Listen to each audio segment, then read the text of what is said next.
Recognition.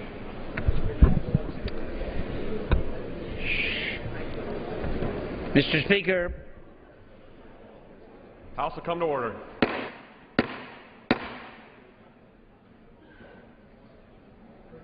Gentleman from Michigan is recognized. Mr. Speaker, pursuant to the provisions of House Resolution 413, I would call up the bill H.R. 3350 to authorize health insurance issuers to continue to offer for sale current individual health insurance coverage in satisfaction of the minimum essential health insurance coverage requirement and for other purposes, and ask for its immediate consideration. And, Mr. Speaker, the House is not in order.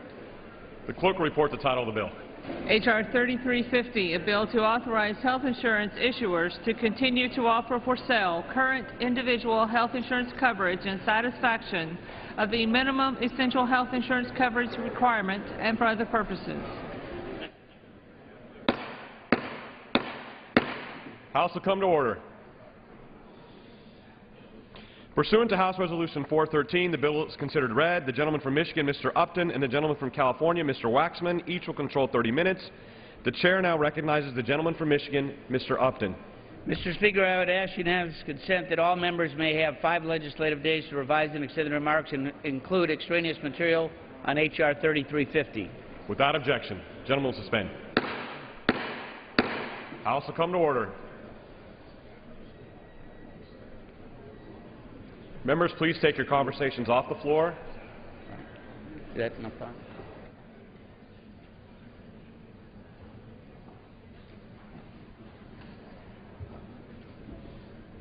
Gentleman from Michigan is recognized. Mr. Speaker, I would yield myself a minute and a half. Gentleman's recognized. Mr. Speaker, across generations, presidencies are often associated with one famous utterance: ask not what your country can do for you. The only thing we have to fear, tear down this wall. And our current president will be no different. If you like your health care plan, you can keep it, period. For the last 3 years, the president repeated this promise in selling his signature law, and he did so with the knowledge that it would not be met. Millions of Americans, including nearly 250,000 in Michigan, took the president at its word, and now, unexpectedly, are receiving cancellation notices. They are confused, worried, and upset. Today, we stand with those families with the Keep Your Health Plan Act. This bill is to help provide peace of mind to folks like the farmer in Bangor, Michigan, who just found out after purchasing his family's insurance for the last 30 years that he will be able to keep their plan no more. And the sticker shock will be unbearable as the premiums double and their deductible jumps nearly $3,000. Sadly, they're not alone. For millions of Americans, it's cancellations today, sticker shock tomorrow. For the last 6 weeks, the White House stood idly by, ignoring the pleas of millions. But as the administration's allies in Congress panicked, the White House went from attacking our thoughtful bill to making an end around Congress with a universal fix. Our straightforward one-page bill that says, if you like you... Gentleman is correct. The House is not in order.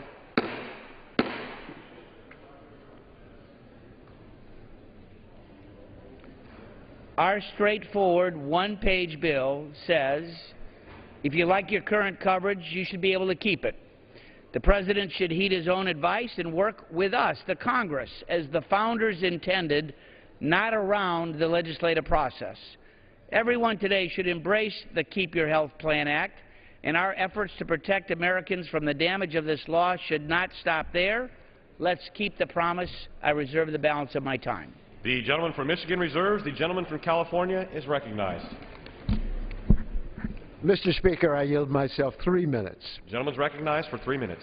This bill is not a bill to let people keep their health insurance plans. The president took care of that issue yesterday. What this bill is another vote to repeal the Affordable Care Act. It would take away the core protections of that law. This bill creates an entire shadow market of substandard health care plans. It will destabilize the health insurance exchanges, raise premiums, and continue to allow insurers to discriminate on the basis of pre-existing conditions. The bill takes away the core consumer protections that are part of the law. Under the Republican bill, insurers could cherry-pick the best risks and destabilize the insurance market for everyone else. That's what we would have if they repealed the law. People would still be out of a chance to get health insurance.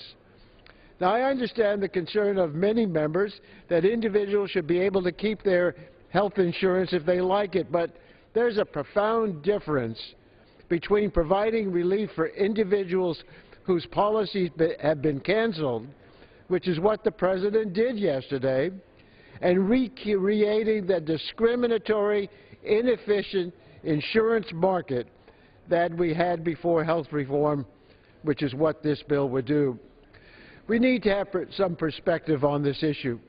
For those currently in the individual insurance market, nearly 5 million people, they will be eligible for a tax credit worth an average of $5,000. Over 1 million more people will be eligible for Medicaid, which means additional savings.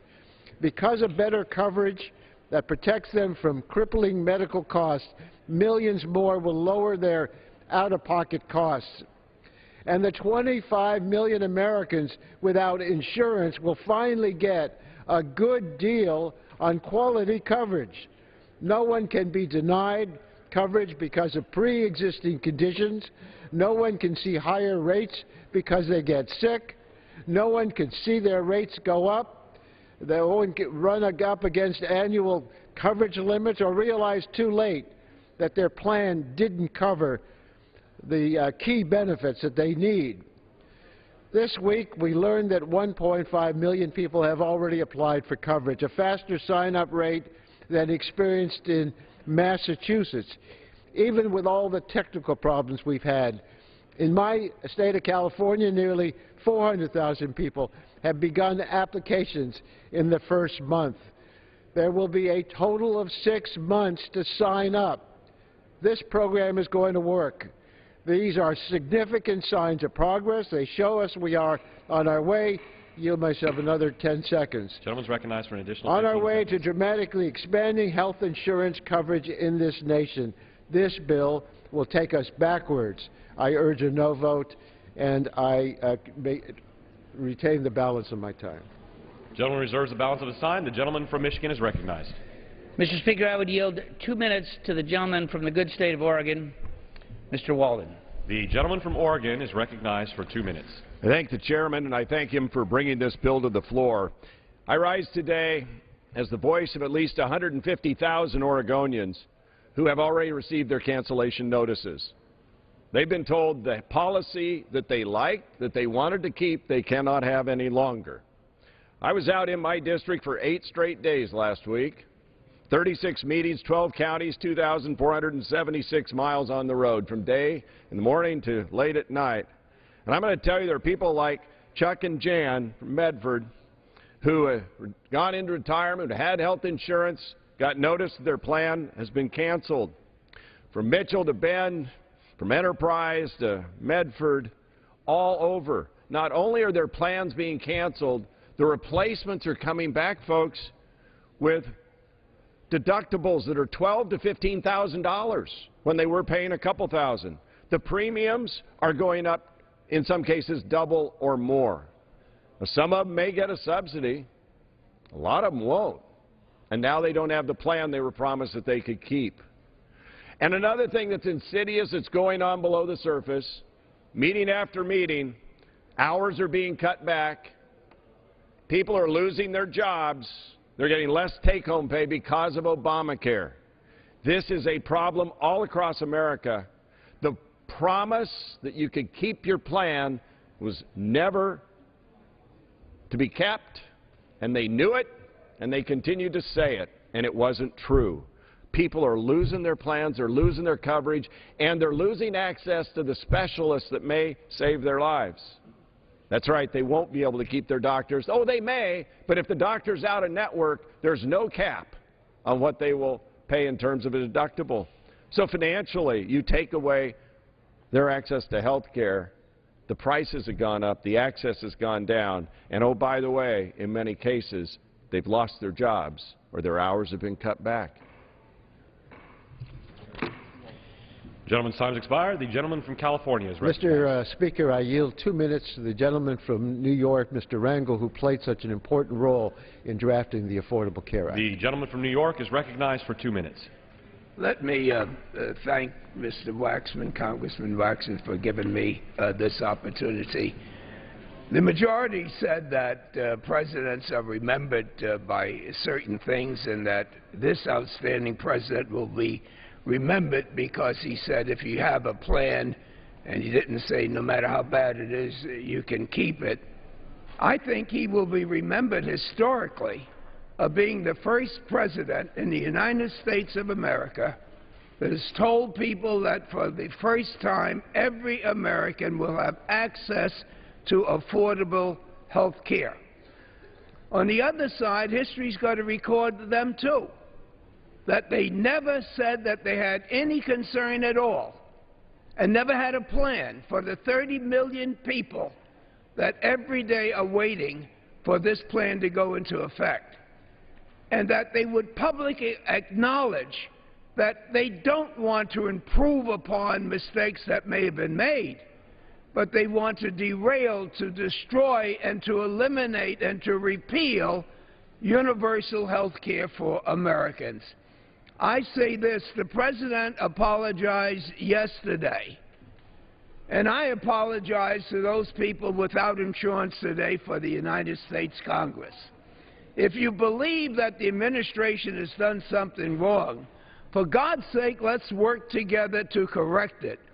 But to just ignore the fact that 70% of Americans already have good insurance and it's going to be improved, to ignore the fact that 30 million people's lives and their legacy is in jeopardy because they can't afford to have serious illnesses, and to believe that those that belong to the 5% that really get caught in what we're supposed to be fixing today, I tell you that there's no evidence at all that the Republican Party wanted to fix anything for the uninsured of America. Expired. The gentleman from Michigan is recognized. Mr. Speaker, I would yield 1 minute to the gentleman from Georgia, Dr. Gingrey, a member of the Health Subcommittee. The gentleman from Georgia is recognized for 1 minute. Mr. Speaker, the gentleman from New York just said it. Universal health care, single-payer system, government takeover of 1/6 of our economy. That's what they wanted from the very beginning. I rise today in support of H.R. 3350, the Keep Your Health Plan Act Now. The Obama administration's health exchange enrollment announcement on Wednesday is one of the myriad reasons we must pass this bill. Frankly, these long-awaited numbers did not come as a surprise to us. A mere 100,000 registered for health care on the new marketplaces when they anticipated 500,000. According to Health and Human Services report, the number does not distinguish even between those who've actually paid a premium and those who just selected a plan by clicking a button on the website. Mr. Speaker, the number of Americans who've had their health plans canceled is in the millions, exponentially higher than those who received coverage under Obamacare. This disastrous law was destined to fail from the start.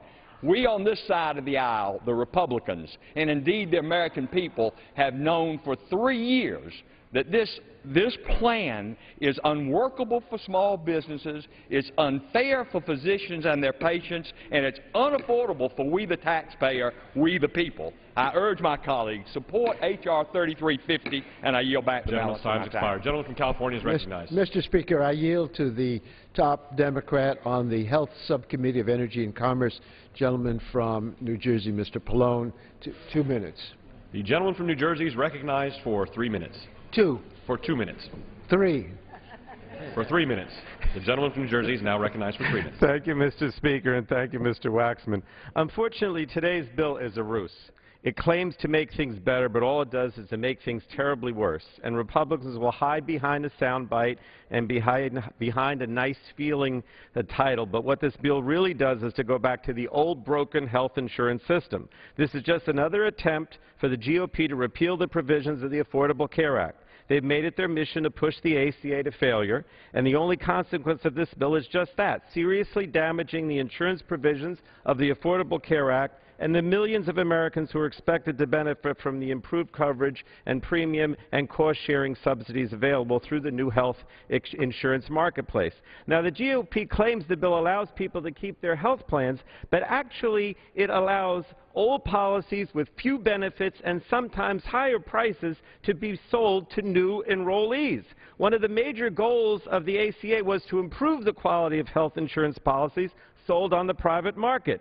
Beginning in 2014, health insurance plans can no longer deny coverage for adults with pre-existing conditions or charge those individuals more for coverage. And there are a lot of other discriminatory practices that are eliminated by the ACA. But we need to be open to constructive changes to make this law work to the best of its ability. But that's not what the GOP is doing today. No one believes that the Republicans care about ensuring that people have health insurance. If they did, then Republicans would not, for purely political reasons, refuse to expand Medicaid with those Republican governors in the states where now 5 million hardworking Americans across 26 states will not have Medicaid expansion because of Republican politics. Mr. Speaker, yesterday the President took some action to help Americans who want to renew their old insurance policies.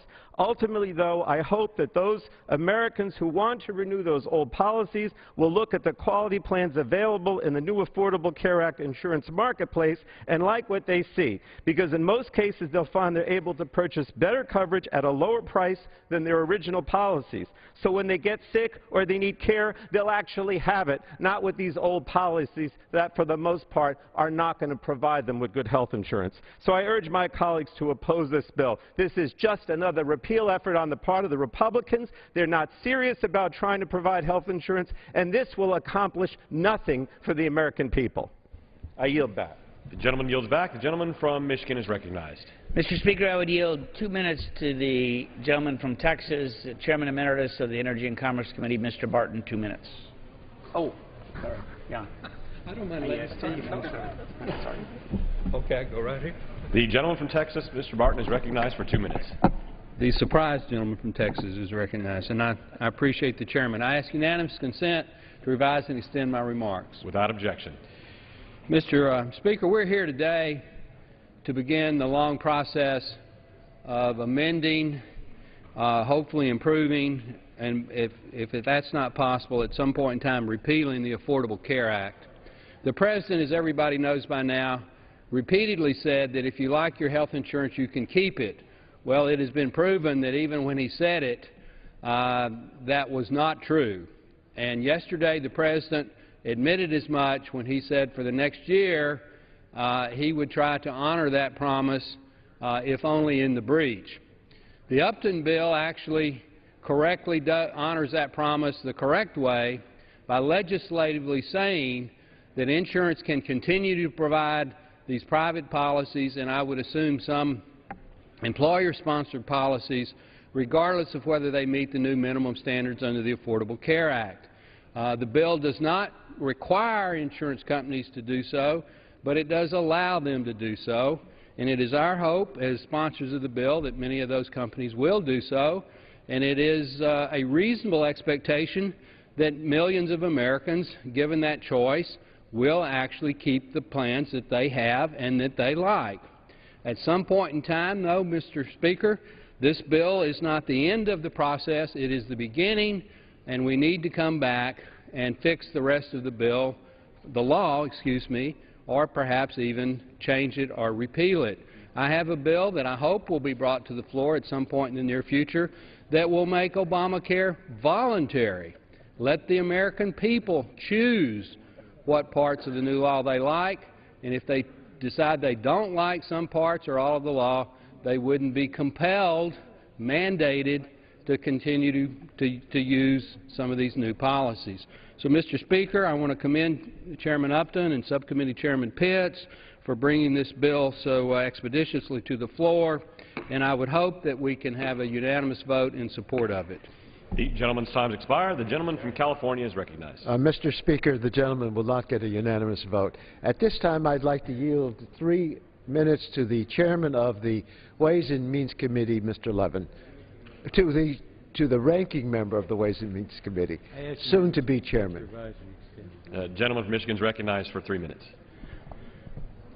Mr. Speaker, the Republicans are on a mission of destruction. Nothing will satisfy them except that very mission. The Upton bill is another weapon in that mission. What the Republicans fear most of all is that the health care reform will eventually work. The Upton bill is a bill to make sure that it does not work. The President has taken a step to help people keep their policies. The Upton bill opens the door to anyone at all to make sure that health care reform is not workable and that the private market cannot work. So back to the time of 50 million uninsured. So back to the time of cancellation for pre-existing conditions. So back to the time of no cap. So the alternative is bankruptcy. 8 years ago, the Medicare drug program that Republicans had passed got off to a rocky start. Did we Democrats pounce on it for political gain? No, we put the country first and helped make the program a success. The Republicans are marching in the opposite direction, the path of really destroying instead of making something work. Let's work together to make it work rather than destroying what Americans want, a healthy health program for all Americans. I yield back. The gentleman from Michigan yields back. The gentleman from Michigan, Mr. Upton, is recognized. Mr. Speaker, I would yield 1 minute to the Majority Leader of the House, Mr. Cantor. The gentleman from Virginia, Mr. Cantor, is recognized for 1 minute. Thank you, Mr. Speaker, and I thank the chairman, gentleman from Michigan. Mr. Speaker, I rise today in support of the Keep Your Health Plan Act. You know, many Americans today are worried. They're worried about their jobs, worried about saving for their children's college education, or worried about saving for their retirement. And now, Mr. Speaker, millions of Americans are worried about coming home, opening their mailboxes to find out that their health care coverage has been taken from them because of the President's health care law. The President repeatedly said that if you like your health care plan, you could keep it. We knew this was a promise he could not keep, and now it's a promise he has broken. As a result, millions of Americans across the country are receiving cancellation letters just like this one. Mr. Speaker, this letter was sent to me by a constituent of mine. His name is Bruno Gora. He's from Richmond, Virginia. Bruno is self-employed, and he purchases his health care plan through Anthem Blue Cross Blue Shield. A few weeks ago, he was shocked to receive this letter because this letter clearly reads, to meet the requirements of the new law, your current plan can no longer be offered. Purchasing a new plan could potentially cost Mr. Gora thousands of dollars. Why should he or anyone else be forced off their plan if they want to keep it? Working families across America were counting on this President to keep his promise. Now they're counting on us to ease some of the pain that his health care law has brought on them. Yesterday, President Obama announced that he was going to be making some unilateral changes, but the changes he proposed and the ones we are proposing in the House have some very clear differences. The President's plan restricts coverage previously available to only those who already had it, while forcing others to purchase a plan from healthcare.gov or buy more expensive coverage that may not fit their needs. The White House doesn't even know how they're going to implement the plan they announced yesterday. This proposal that we're talking about here, Chairman Upton's plan, aims to help Americans keep their health insurance and give their neighbors a chance to buy the same plans, rather than forcing them onto a faulty website to buy new coverage they may not like or cannot afford. Under this legislation, there is no confusion. The Keep Your Health Care Plan Act removes the impediment in the law that restricts insurance plans from being offered. The only way to completely stop any more cancellation letters like the one Mr. Gore received is through a full repeal of Obamacare. Today, however, we have an opportunity to stand united and pass a bipartisan measure that aims to slow the growing number of Americans harmed by this law. I would like to thank Chairman Upton for his hard work, dedication to the issue, and I urge all my colleagues in the House to support this bill. I yield back.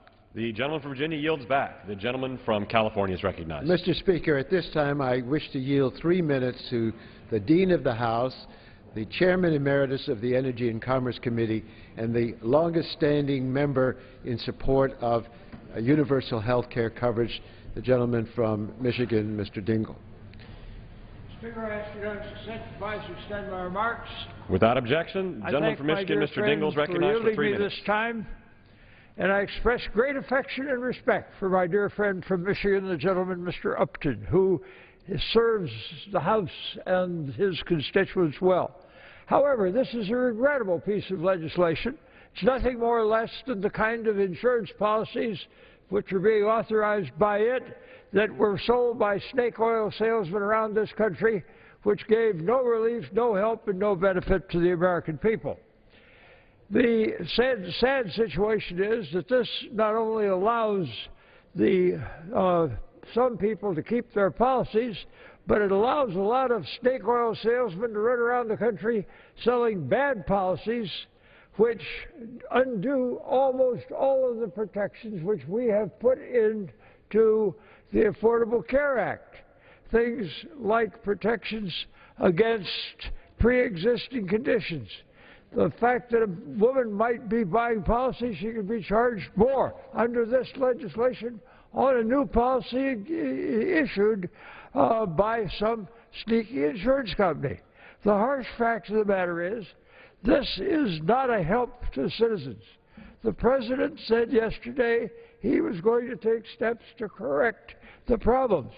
If we really want to have this done properly, then that is the way to do it. Let us work together and have these matters corrected properly. Let us see to it that the American people get the protections that they need against abusive practices, and not that we return to them.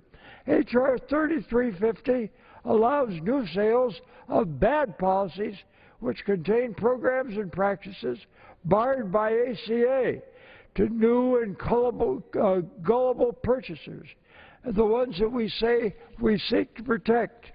As I observed yesterday, the insurance companies feel that this is going to cause huge confusion in the market, and they do not seek this legislation.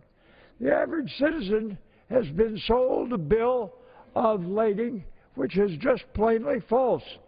He is not going to be benefited by the H.R. 3350. He is simply going to be afforded the opportunity to buy bad policies, whereas what we want to do is to see to it that if he has his policy, he can keep it. Well, the hard fact of the matter is he can keep it, and that doesn't need the legislation before us. The legislation before us simply assures that folk can run around selling bad policies under fictional and false misrepresentations to do hurt to the American people who frankly need protection against the abuses that the Affordable Care Act would put in place.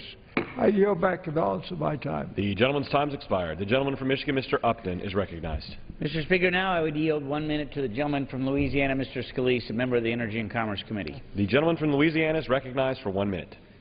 Thank you, Mr. Speaker, for yielding, and for the gentleman from Michigan for bringing this bill, which I support. You know, we all heard that promise. If you like what you have, you can keep it. Probably the most often repeated promise that Barack Obama made in his 5 years as president. And yet, the president's finally acknowledging that promise will not be kept to millions of Americans who are losing the good plans they like. You know, they can't feign that they didn't know this was going to happen, by the way, Mr. Speaker, because back in 2010, the administration had a report that said over 60% of private plans would be canceled under the president's health care law. I've seen it myself in my district. I've got Chris from Covington, Aaron from Slidell, that have gotten letters saying they're going to lose the good plans that they have because of the president's health care law. And the president's answer was, oh, it was a lousy plan. Well, Mr. Speaker, it was not a lousy plan for Chris or for Aaron or for the millions of Americans that are losing their plans. They like their plan. Some Washington politician shouldn't be able to say, I don't think it's good enough, so I'm going to take it from you, even though it's right for your family. Let's put patients and doctors back in charge of these decisions. Let's empower hard-working families to be the ones in control of their health care decisions, not some Washington politician. I urge the passage of this bill, and I yield back the balance of my time. The gentleman from Louisiana yields back. The gentleman from California is recognized. Mr. Speaker, at this time I yield 2 minutes to the gentlelady from Illinois, Ms. Schakowsky. Mr. Speaker, my mistake. I'm yielding 3. The gentlelady from Illinois is recognized for 3 minutes. You know, the #1 cause of personal bankruptcies in this country is the cost of health care. Most of those people are so-called insured. These are the policies that are being offered that people find out when they get sick that they really aren't insured. And a major goal of Obamacare is to protect every consumer from the worst abuses of the private health insurance industry. And starting next year, no consumer can be denied coverage or charged more due to a pre-existing condition.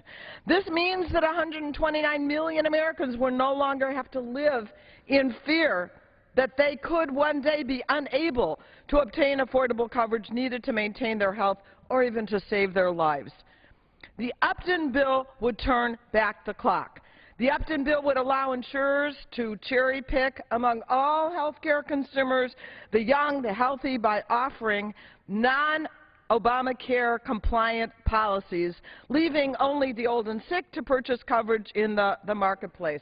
This is something they've wanted to do and have been doing for decades. This is going to drive up premiums and allow just the type of discrimination that Obamacare absolutely ends.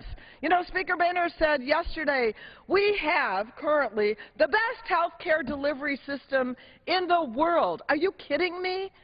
With millions of people, tens of millions of people uninsured and tens of millions more with bad policies that don't cover this.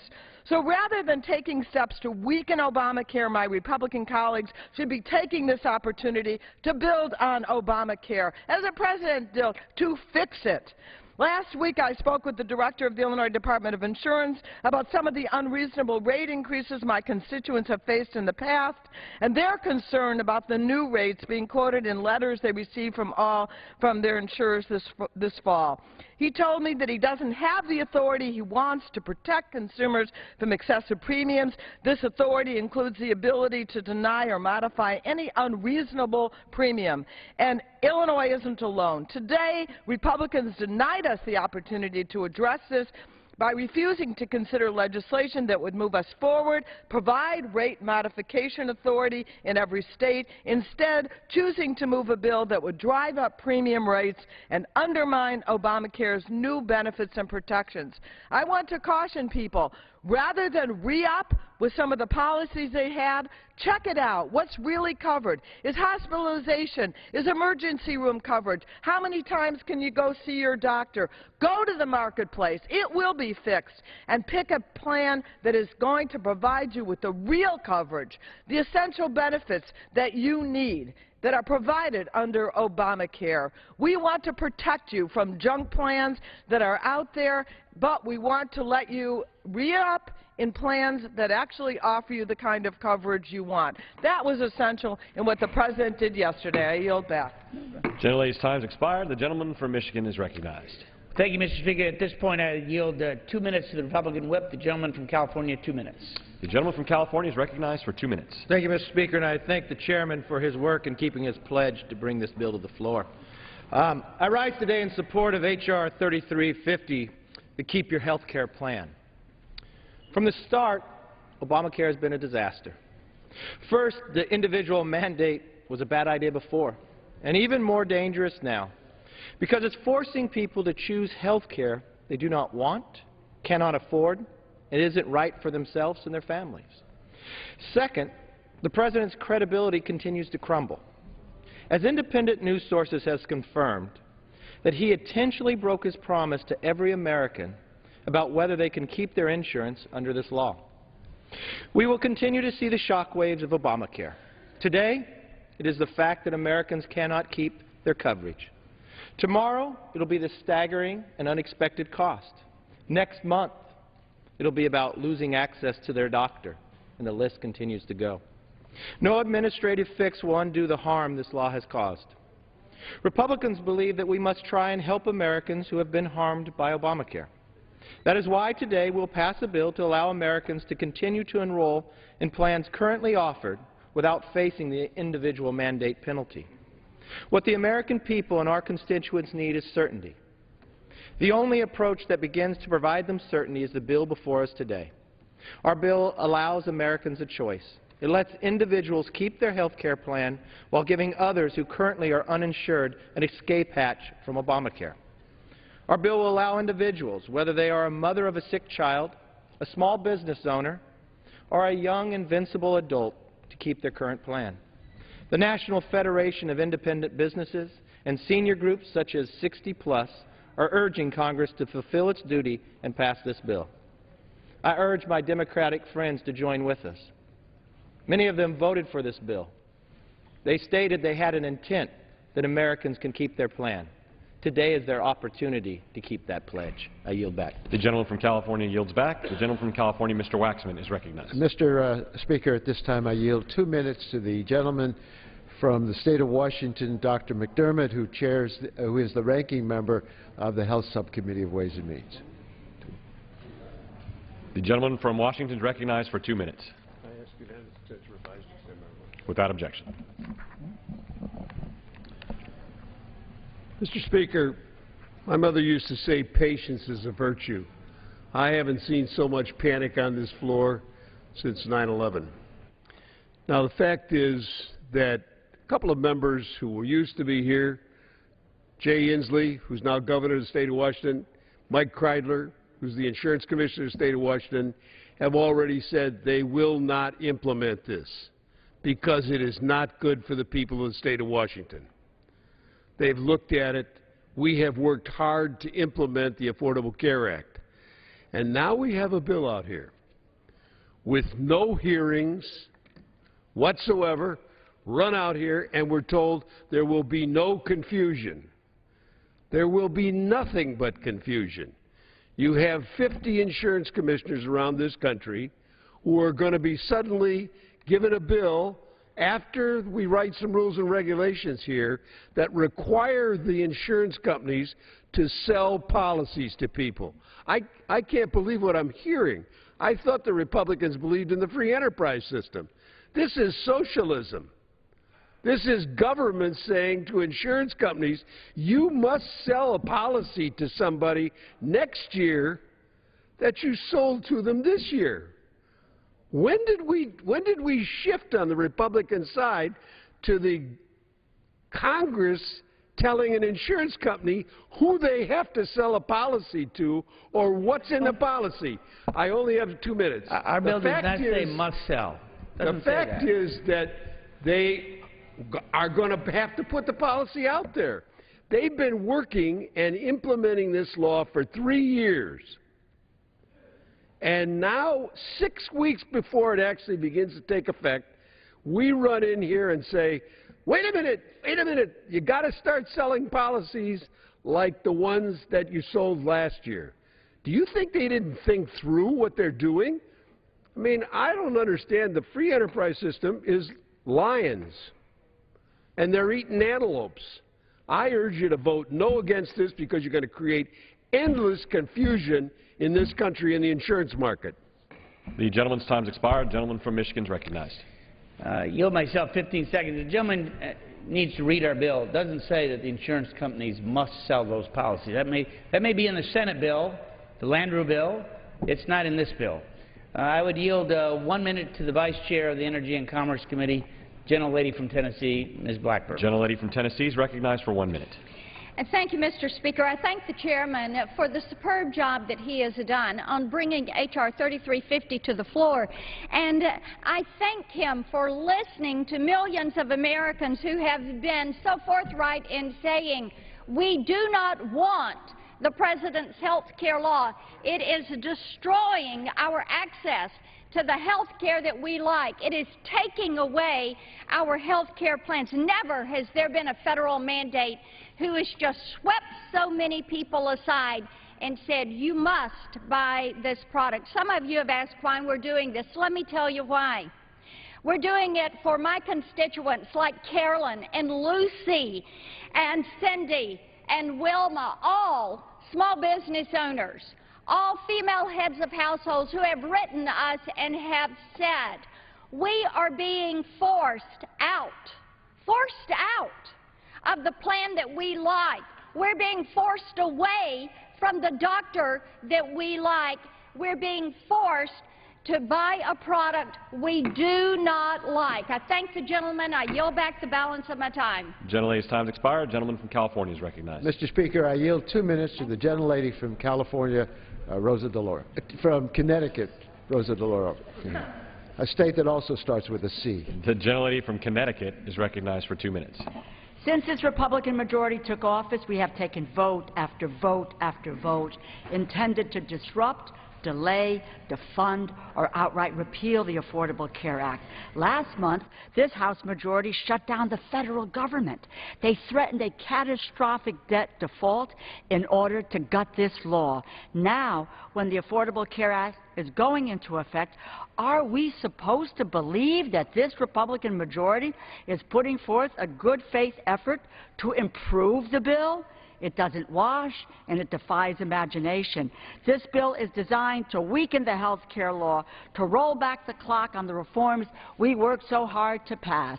It takes us back to the unacceptable state of our health care system before we passed the Affordable Care Act. Remember, the health care system was failing people. Every year, health care costs skyrocketed, small businesses priced out of the market, employers asking for higher contributions and copays and dropping coverage.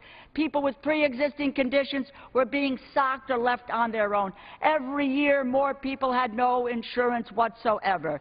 This bill allows insurers to continue to provide substandard health insurance plans to families, even to new customers. Americans on these plans will be denied access to preventive services with no out-of-pocket costs.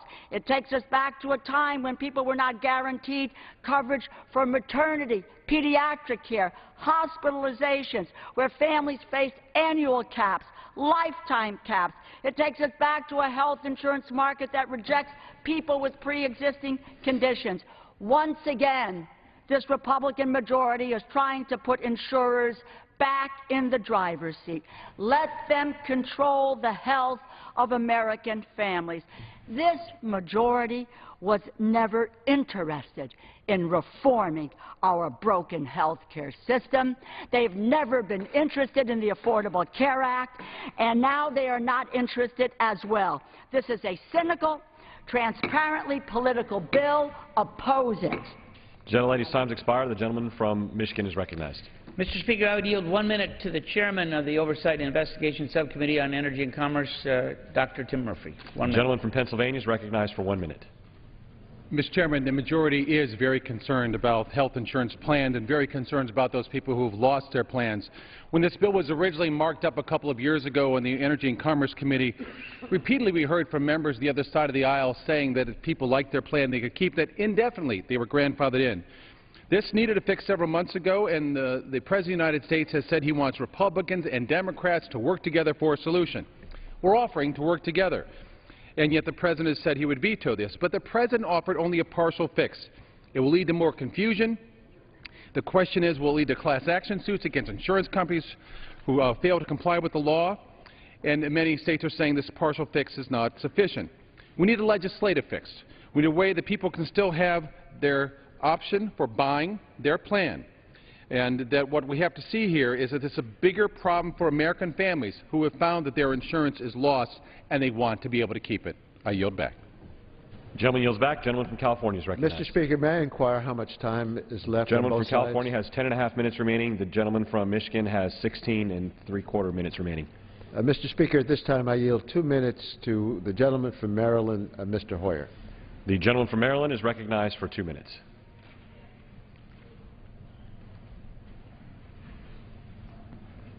Mr. Speaker, I rise in opposition to this bill, which will undermine the providing of health care at affordable prices for millions and millions and millions of Americans.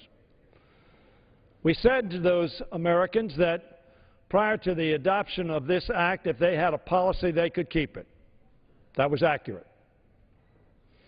Now, it didn't say that the insurance companies would have to continue to offer it, which, as I understand it, that side of the aisle wouldn't be for in any event. But the fact of the matter is that statement was correct. Now, subsequent to that, there were policies offered, and insurance companies knew, and policyholders should have known, because it was in the law, that they would be subject to minimum requirements. Why? Because as the Heritage Foundation said, when it originally came up with this idea, everybody ought to take personal responsibility. I've heard a lot of talk on your side of the aisle, Mr. Speaker, about personal responsibility. I believe in that. The Upton bill, as everybody knows, will skew the risk pool and encourage adverse selection. Anybody who knows anything about insurance knows that if you have adverse selection, the prices for those who need insurance will go up very substantially, while, yes, the prices for those who don't need insurance will go down very sharply. And very frankly, if all of us knew we would never be in an automobile accident, we wouldn't have to have automobile insurance, except, of course, the law in almost every state requires us to have it, so that others will be protected as well. Now, ladies and gentlemen, this bill is no secret. May I have 30 additional seconds? And an additional 1 minute. Gentleman's I thank the gentleman. This bill is offered by people who, according to their own rhetoric, want to repeal the Affordable Care Act. That's a fair position. But now they are trying to do so with a Trojan horse they call the Upton bill, that in effect will fix what people are concerned about. The fact of the matter is it will not fix that problem, but what it will do is undermine the ability of millions and millions and millions of people to have health security. I would urge my colleagues to defeat this Trojan horse. I would urge my colleagues to say to the American people, look, we are prepared to work together. The President has offered a compromise which will have the effect of not opening up the policy to everybody, but to those people that had a policy. That is a reasonable step to take. That is a step that perhaps we can talk together and get accomplished. But let's reject this bill, and let's stand with the millions of people who want affordable, quality health care for themselves and their families. And, Mr. Speaker, I yield back the balance of my time that I may not have. Michigan's recognized. Mr. Speaker, I would yield 1 minute to the gentleman from New Jersey, a member of the Health Subcommittee on Energy and Commerce, Mr. Lance. 1 minute. Gentleman from New Jersey is recognized for 1 minute. Thank you, Mr. Speaker, and I rise in strong support of Chairman Upton's legislation, which will provide much-needed certainty and relief for millions of Americans, including 800,000 in New Jersey.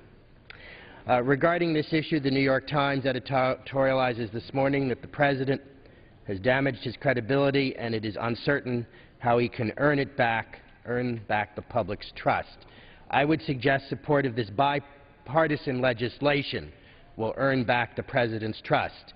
This matter should be addressed legislatively and permanently, and not administratively and temporarily, as the President suggested yesterday. It is time for us to work together. I strongly support Chairman Upton's legislation, and I am sure it will pass in a bipartisan fashion, and there will be bipartisan support in the other House. I yield back the balance of my time. The gentleman from New Jersey yields back. The gentleman from Michigan is recognized. Mr. Speaker, we reserve our time. Gentleman from California reserves. Gentleman from Michigan is recognized. Mr. Speaker, I would yield 2 minutes to the gentleman from Louisiana, member of the Health Subcommittee, Dr. Cassidy. 2 minutes. The gentleman from Louisiana is recognized for 2 minutes. Thank you, Mr. Speaker. You know, for the last 30 years, I've worked in a hospital for the uninsured, and what I've learned is that unless you trust the families, unless you give power to the patient, you truly cannot make good medical decisions. And so it comes to mind, I mean, my gosh, this is an email I got from someone who is my age, mid-50s. She says that we just got a letter from our health care provider. We had a major medical with a $10,000 deductible. We've lost that. We were told the insurance was not acceptable as written, so now our new policy has a $7,000 deductible, and it cost us $10,000 more a year. The deductible goes down by $3,000, their premium up by $10,000. This is not power to the family or to the patient. This is Washington saying, "Thou shalt spend thy money in the way that we direct you to spend it." Now, frankly, I don't know if we can reconstruct the private insurance market. It may have been decimated by the Affordable Care Act. The last chance probably was the Enzi resolution on the Senate side, in which it was pointed out that as many as 80% of Americans would lose their individual policy, but every Democrat voted against that Enzi resolution. But if there's a hope, it is the Keep Your Health Plan Act, which allows the policies to be resold, to occasionally be tweaked, and by the way, to be sold to others, preserving, if you will, the power of big numbers, which is key to the insurance industry. Now, the other options, the President's, the others on the Senate side, don't allow these policies to be sold to others, and so without allowing that, of course, they are eventually going to be actuarially unsound and collapse. It is a sleight of hand which is disingenuous in terms of its intent. We must give power to the patient. We must trust families. We should pass the Keep Your Health Plan Act, allow families to make their own decisions. I yield back. The gentleman yields back. The gentleman from California is recognized. Mr. Speaker, I yield 2 minutes to the gentlelady from New York, Ms. Velasquez. The gentlelady from New York is recognized for 2 minutes. Take it back. I thank the gentleman for yielding. Mr. Speaker, let's be clear about the bill before us today. This bill is not an attempt to help Americans keep their insurance plans. The President already announced a plan to help address that goal. Instead, this bill takes a mid-cleaver approach, allowing insurance companies to market inadequate policies to new enrollees. Remember the bad old days when pre-existing conditions were discriminated against? This bill brings back that practice. Remember women paying more for coverage simply because of their gender? That's A-OK under this bill. Remember annual caps that let insurance companies start paying when a consumer came down with inexpensive illness? That is back too. And what about small businesses facing double-digit hikes in their premium costs? If we want to take up targeted legislation helping those whose policies are being discontinued, then let's do that. But let's call this bill what it is: a return to the days when insurance companies preyed on working families, and the 46th attempt to repeal the Affordable Care Act. I yield back. Gentlelady yields back. The gentleman from Michigan is recognized. Mr. Speaker, I would yield 1 minute to the gentleman from West Virginia, Mr. McKinley, a member of the Energy and Commerce Committee. 1 minute. The gentleman from West Virginia is recognized for 1 minute. Thank you, Mr. Chairman. I rise today to be the voice for the citizens of the 1st District of West Virginia and support House Bill 3350. Let me share just two of the messages of the thousands we've received. Linda from Philippi, West Virginia writes, "I am losing my health insurance due to Obamacare. My policy has been canceled, and I'm being forced to enter the exchange. I like my current policy. Under the exchange, I will be forced to pay $200 more. I am being hurt by Obamacare. This simply isn't fair." And Sherry from Weirton, West Virginia tells us, "My parents, both retired, received a letter from their insurance company letting them know their new rates starting in January. The increase is so much they can't afford it. I pray that they can continue to receive the health care that they choose so they can continue to be healthy. They deserve better." Mr. Speaker, these are only two of the stories out of the thousands we could share. Consequently, I'm urging my colleagues to support this particular legislation. Thank you, and I yield back. Gentleman's time's expired. The gentleman from California is recognized. Mr. Speaker, we reserve the balance of our time. Gentleman from California reserves. Gentleman from Michigan. Mr. Speaker, I just might ask parliamentary inquiry. How much time is remaining on both sides? Gentleman from California has 6 minutes. The gentleman from Michigan has 12 3/4. Okay, Mr. Speaker, I would yield 2 minutes to the gentleman from Colorado, Mr. Gardner. The gentleman from Colorado is recognized for 2 minutes. I thank you, Mr. Speaker, and I thank the chairman of the committee for his work on this bill and the legislation before us. Mr. Speaker, 250,000 Coloradans have had their health care plans canceled. I joined them. Here's my letter. As one of the insurance policies I held, one of the insurance policy holders in Colorado, I too had my insurance canceled. Part of 250,000 people who had a health care plan they were told they could keep, but they won't be able to. Noel from Eastern Colorado contacted my office to tell me that his insurance has been canceled, insurance that he liked, that he was promised by the president that he would get to keep. Mr. Speaker, Noel tells the story that he has 2 kids and a third on the way. He tells the story that his premium is going to go up by about $400 as a result of the changes under the health care bill, and that with the addition of his 3rd child, it will go up another $300 more a month. This family doesn't make much money. For Eastern Colorado, they actually do better than others. They bring home $5,000 a month. But to see that kind of a health care cost increase when they were promised if they liked their health care bill, they could keep it, is simply wrong. We've been accused in this bill of rolling back the law. This bill does one thing. It rolls back a broken promise. It rolls back a broken promise so that we can keep our health care plans, so that the 250,000 people in Colorado can keep their health care plan. And in fact, it does go back. It goes back to a time when President Obama promised the American people that if they liked their health care plan, they could keep it, period. It goes back to a time when Kathleen Sebelius, Secretary of HHS, said, if you like your health care plan, you can keep it. It goes back to a time when the majority who passed the legislation in the House and in the Senate said, if you like your health care plan, you can keep it, period. I thank the chairman for his leadership, and I thank the Speaker. Yield back my time. Gentleman's time's expired. Gentleman from California. Mr. Speaker, I yield 2 minutes to the gentleman from Oregon, a member of the Ways and Means Committee, Mr. Blumenauer. The gentleman from Oregon is recognized for 2 minutes. Thank you. I appreciate the gentleman's courtesy. The expectation that somehow the elements of the Affordable Care Act would not be implemented is just simply false.